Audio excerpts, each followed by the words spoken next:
Hello friends, ഇന്നും ഒരു garden വിശേഷമാണ് ഞാൻ കാണിക്കുന്നത്. കഴിഞ്ഞ 2 ദിവസങ്ങളിലായിട്ട് ഞാൻ ഒരു ദിവസം ബാൾസവും നട്ടിട്ടുണ്ടായിരുന്നു. പിന്നെ 2 ദിവസമായിട്ട് ഞാൻ ചെണ്ടുമല്ലിയും നട്ടിട്ടുണ്ടായിരുന്നു. ഇതാ നമ്മുടെ ചെണ്ടുമല്ലിയെല്ലാം നല്ല നീറ്റായിട്ട് പൊടിച്ച് വരുന്നുണ്ട്. നമുക്കിനി മുകളിൽ വേണം വെച്ചാൽ നമുക്ക് നല്ലവണ്ണം ഫ്ലവർ കിട്ടുകയുള്ളൂ. അല്ലാതെ നമ്മൾ ഈ താഴെ വെയിലില്ലാത്ത സ്ഥലത്ത് വെച്ചിട്ട് ഒരു കാര്യവുമില്ല. അപ്പോൾ ഇതിലിനി കുറച്ചുകൂടെ മണ്ണ് ഫില്ല് ചെയ്യാനുണ്ട്. അപ്പോൾ അത് നല്ലവണ്ണം കുറച്ച് ഒന്ന് വളർന്നതിന് ശേഷം നമുക്ക് കുറച്ച് വളവും കൂടെ ചേർത്ത് കവർ കുറച്ചുകൂടെ ഹൈറ്റിൽ വയ്ക്കാനായിട്ട് കഴിയും. ഞാൻ മടക്കി വെച്ചേക്കുവാണ്. അപ്പോൾ അതിൽ കുറേ കൂടെ മണ്ണും കൂടെ ഇട്ട് വയ്ക്കാനായിട്ടുണ്ട്. എല്ലാം ടെറസിൻ്റെ മുകളിൽ വയ്ക്കാനായിട്ടുണ്ട്. അപ്പോൾ ഇത്രയുമാണ്. ഇത്രയും ഇന്നലെ വെച്ചതാണ്. മറ്റേത് കഴിഞ്ഞ 2 ദിവസത്തിന് മുന്നേ വെച്ച ചെണ്ടുമല്ലിയാണ്. പിന്നെ ഇതിലും വെച്ചിട്ടുണ്ടായിരുന്നു ഇന്നലെ.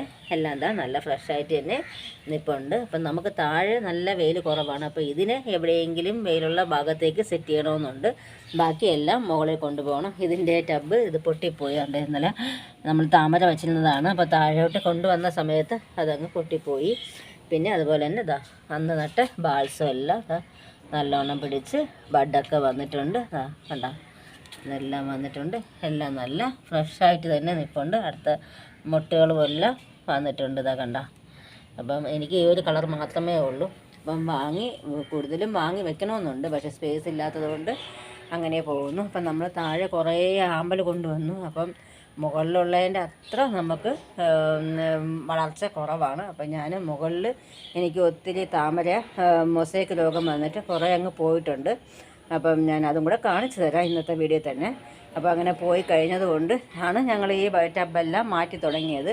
അപ്പോൾ എല്ലാം ഒന്നേന്ന് എടുത്തു കഴിയുമ്പോൾ നമുക്ക് അതിനകത്ത് ഒരു ട്യൂബറോ ഒന്നുമില്ലാത്തൊരു സ്റ്റേജായിരുന്നു. അപ്പം ഞാൻ അങ്ങനെ കുറേ ടബുകൾ മാറ്റി വയ്ക്കാമെന്ന് വിചാരിച്ചു. എന്ന് വെച്ചാൽ നമുക്ക് ടെറസിന് നല്ല കേടായി തുടങ്ങാറായ പോലെ എനിക്കും തോന്നി തുടങ്ങി, വെള്ളമൊക്കെ വീഴുന്നത് കാരണം. അപ്പം കുറച്ച് ടബുകൾ എന്തായാലും നമ്മൾ മാറ്റാനായിട്ട് തീരുമാനിച്ചിരിക്കുമായിരുന്നു. അപ്പം നമുക്ക് ഒത്തിരി നല്ല ഗ്രോത്ത് ഇല്ലാത്ത കുറേ വെറൈറ്റീസ് നമുക്കങ്ങ് മാറ്റിയിട്ട്, അപ്പോൾ ഈ ചെണ്ടുമല്ലിയെല്ലാം കുറച്ച് സ്പേസ് മതിയല്ലോ, ഇത് ഈ ചെറിയ കവറല്ലേ, അപ്പം മുകളിൽ തന്നെ നല്ലവണ്ണം വയ്ക്കാമെന്ന് വിചാരിച്ചു.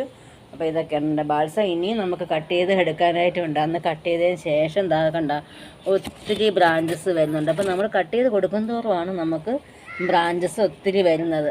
അതുപോലെ എല്ലാത്തിലും ബ്രാഞ്ചസ് വന്നിട്ടുണ്ട്. ഞാൻ എല്ലാം കട്ട് ചെയ്തെടുത്തതിന് ആകെ ഒരു കളറേ ഉള്ളൂ, 2-3 ചട്ടിക്കകത്തുണ്ട് എന്നുള്ളതേ ഉള്ളൂ. അതിൽ നിന്നാണ് ഞാനിപ്പോൾ ഒരു 6-7 ചട്ടിയിലേക്ക് കൂടെ, ചെറിയ ചട്ടിയാണെങ്കിലും അതിലേക്ക് അത് മതി, ബാൾസത്തിനൊക്കെ അത് മതി. അപ്പോൾ അതിലേക്ക് അങ്ങനെ ഞാൻ എല്ലാം വെച്ചിട്ടുള്ളത്.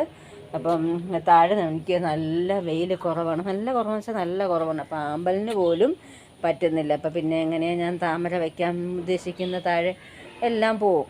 അപ്പം കുറച്ച് വെറൈറ്റീസ് ഒന്ന് കുറച്ചതിന് ശേഷം നല്ലവണ്ണം ഞാനിന്ന് മൊസൈക്ക് രോഗത്തിനുള്ള മരുന്നെല്ലാം ഞാനിന്ന് അടിച്ചിട്ടുണ്ടായിരുന്നു.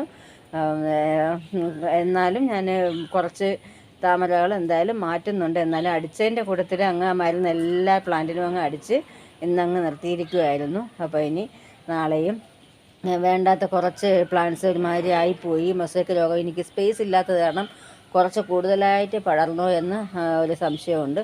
അപ്പോൾ അതുകൊണ്ട് കുറേ പോട്ടുകൾ അങ്ങ് ഒഴിവാക്കി മാറ്റാമെന്ന് വിചാരിച്ചു. അതിലേക്ക് എന്തെങ്കിലും ചെടിയോ എന്തെങ്കിലും വയ്ക്കാമല്ലോ, അല്ലെങ്കിൽ താഴെ ബാക്കിലെങ്ങാനും കുറച്ച് താമര വയ്ക്കാൻ തോന്നുന്നു. കുറച്ച് സമയം വെയിലുണ്ട്, അത് നോക്കണം. എന്തായാലും നമ്മൾ കുറേ ടബുകൾ മാറ്റാമെന്ന് ഉദ്ദേശിക്കുകയാണ്. എന്നിട്ട് ഈ ചെണ്ടുമല്ലിയെല്ലാം മുകളിലേക്ക് കയറ്റാമെന്ന് വിചാരിച്ചു. അപ്പോൾ ഇന്നിപ്പോൾ ഈ വീഡിയോ ഞാൻ കാണിക്കുന്നുണ്ട്. നാളെ ഇനി മുകളിൽ ഞാൻ ഏതൊക്കെ ടബാണ് മാറ്റിയില്ല, ഞാൻ വെള്ളമെല്ലാം കളഞ്ഞിട്ട് ഇങ്ങനെ വച്ചേക്കുവാണ്. അപ്പോൾ അവിടെ എല്ലാം ഇനി നല്ലവണ്ണം സെറ്റാക്കി എടുക്കാനായിട്ടാണ്. കുറേ ടബുകൾ ഒഴിവാക്കിയിട്ട് നല്ലവണ്ണം സെറ്റാക്കി എടുക്കാമെന്നാണ് വിചാരിക്കുന്നത്. സ്പേസ് ഇല്ലാത്തത് കൊണ്ടായിരിക്കാം നമുക്ക് കൂടുതലായിട്ട് മൊസൈക്ക് രോഗം ഇങ്ങനെ പടർന്നതെന്ന് വിചാരിക്കുന്നു. ഞാൻ ഇന്നും മരുന്ന് അടിച്ചിട്ടുണ്ട്. അപ്പം നാളെ അവിടുത്തെ മുകളിലുള്ള വീഡിയോ നാളെ ഞാൻ കാണിച്ചു തരുന്നതായിരിക്കും. ഇപ്പം ഇന്ന് നമ്മുടെ ബാൾസവും ചെണ്ടുമല്ലിയെല്ലാം നല്ലവണ്ണം ഫ്രഷായിട്ട് തന്നെ എല്ലാം നിൽപ്പുണ്ട്. ഇപ്പോൾ 2-3 ദിവസം വെയിലില്ലാതെ തണലത്ത് വയ്ക്കുന്നതായിരിക്കും നല്ലതെന്ന് വിചാരിച്ചിട്ടാണ് ഞാനിവിടെ തന്നെ വെച്ചേക്കുന്നത്. അതുപോലെ മുകളിൽ നല്ല പണിയുണ്ട്. നല്ലവണ്ണം നീറ്റാക്കിയതിന് ശേഷം മാത്രമേ എനിക്ക് മുകളിൽ കൊണ്ടുവയ്ക്കാനായിട്ട് കഴിയുള്ളൂ. നമുക്ക് ഓർക്കിഡും ഉണ്ട് കേട്ടോ. ഓർക്കിഡിനൊന്നും ഒത്തിരി വളം ചെയ്തിട്ടൊക്കെ ഒത്തിരി നാളായി. ഇവിടെയൊക്കെ ബഡ്ഡുകൾ വരുന്നുണ്ട്. അവിടെ ഇവിടെ ഒരു വയലറ്റും ഉണ്ടായിരുന്നു. കണ്ടോ ഈ വയലറ്റ്. ഇതിനെല്ലാം ഇതിനൊക്കെ പിന്നെ കൂടുതലും വെയിൽ വേണ്ട, പക്ഷേ വളം ചെയ്ത് കൊടുക്കേണ്ടതായിട്ടുണ്ട്. ഇനി അതിനെയും കൂടെയൊക്കെ നല്ലവണ്ണം നോക്കിയെടുക്കണമെന്ന് ഉണ്ട് എനിക്ക്. ഇതൊക്കെ ആകുമ്പം നമുക്ക് കെയറിങ് ഒന്നും ഞാൻ അതിനെ വലുതായിട്ടൊന്നും കൊടുത്തിട്ടില്ല, പക്ഷേ എനിക്ക് എല്ലാ പ്ലാന്റും നല്ലതായിട്ട് തന്നെ നിൽപ്പുണ്ട്. അപ്പോൾ അതെല്ലാം ഒന്ന് സെറ്റാക്കി എടുക്കണമെന്നുണ്ട്. അപ്പം താമരയുടെ വിശേഷങ്ങൾ നാളെ ഞാൻ കാണിച്ചു തരാം. ഒരുപാട് ടബുകളൊക്കെ മാറ്റാനൊക്കെ ഉണ്ട്. അപ്പോൾ ഒത്തിരി ഇതായിട്ട് കിടപ്പുണ്ട്. മുകൾ ഭാഗം ഹസ്ബൻഡും കൂടെ നിൽക്കുന്ന സമയത്ത് മാത്രമേ എനിക്ക് മണ്ണെല്ലാം മാറ്റി ചെയ്യാൻ പറ്റുള്ളൂ. എനിക്ക് ചെയ്യാൻ പറ്റുന്നത് പ്ലാന്റും മാറ്റി വെള്ളം ഒന്ന് ചലിച്ച് കളയാനേ പറ്റത്തുള്ളൂ. അപ്പോൾ ടെറസിൻ്റെ മേളിൽ നല്ലവണ്ണം വൃത്തികേടായി കിടക്കുവാണ്. ഞാൻ വെള്ളം ചലിച്ച് കളയുന്നത് കൂടെ കാരണം. ഷീറ്റിട്ടിട്ടുണ്ട്, എന്നാലും അതിൻ്റെ പുറത്തൂടെ ആയാലും നമുക്ക് വൃത്തികേടല്ലേ. അപ്പം നാളെ അത് മരുന്നടിച്ച് കഴിഞ്ഞു. അപ്പോൾ അതിൻ്റെ വീഡിയോ എല്ലാം കൂടെ നാളെ ഞാൻ ഇടുന്നതായിരിക്കും. അപ്പോൾ ഇത്രയും തന്നെയാണ് നമ്മുടെ ഗാർഡൻ വിശേഷങ്ങൾ. എന്തായാലും ചെണ്ടുമല്ലി ഓണം ആകുന്ന സമയത്ത് ഒരു 10 പൂവെങ്കിലും എനിക്ക് എടുക്കണമെന്ന് ആഗ്രഹമുണ്ട്. അപ്പോൾ എൻ്റെ വീഡിയോ ഇഷ്ടമായെങ്കിൽ ലൈക്കും കമൻറ്റും ചെയ്യാനൊന്നും മടിക്കണ്ട. Okay, thank you.